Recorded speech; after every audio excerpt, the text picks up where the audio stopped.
Подготовку квалифицированных кадров обсудили на встрече главы республики с ректором Ингушского госуниверситета Фатимой Албаковой. Ректор доложила, что вуз провел большую работу по реализации своей миссии в направлении развития образования и науки. Кроме того, университет на базе собственного инжинирингового центра планирует новый научный проект, связанный с разработкой композитных материалов на основе синтеза полимеров. В вузе большое внимание уделяется IT-технологиям, закуплена техника, приглашаются специалисты для обучения. Помимо этого, в рамках инициатив университет заявил о проведении летних школ, студенческих олимпиад, конкурсов научных проектов молодых ученых, а преподаватели ИНГУ стали участниками более 300 научных и научно-практических мероприятий. В действительности для нашего субъекта, именно для Ингушетии, университет он является локомотивом науки, продвижения вперед, светлого, доброго и образования нашей молодежи. У вас же есть факультет технический, там, айтишный, да? Есть же, да?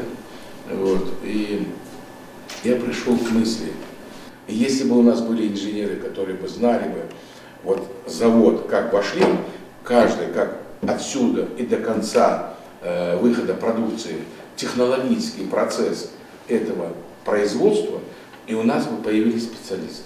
Сегодня у нас может 2000 на швейке работать, у нас работает 250, понимаете? У нас может быть 500 на обувной, вы представляете, они могут 6000 обуви в сутки шить.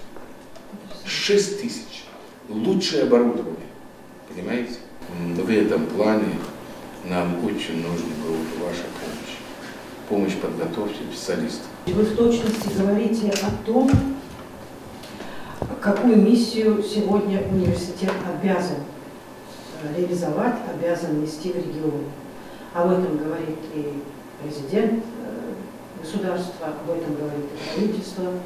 Это в точности вы сейчас обязали нас в буквальном смысле максимально интегрироваться, практически проявить те теоретические знания, которые мы даем нашим студентам, выпускникам, чтобы они имели конкретное приложение.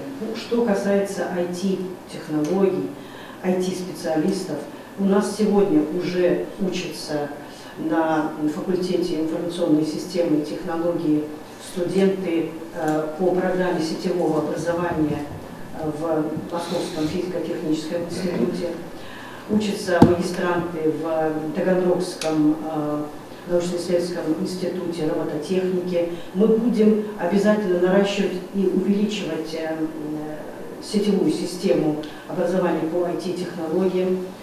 И обещаю, что наша представленность и практическое приложение выпускников в республике будет увеличиваться.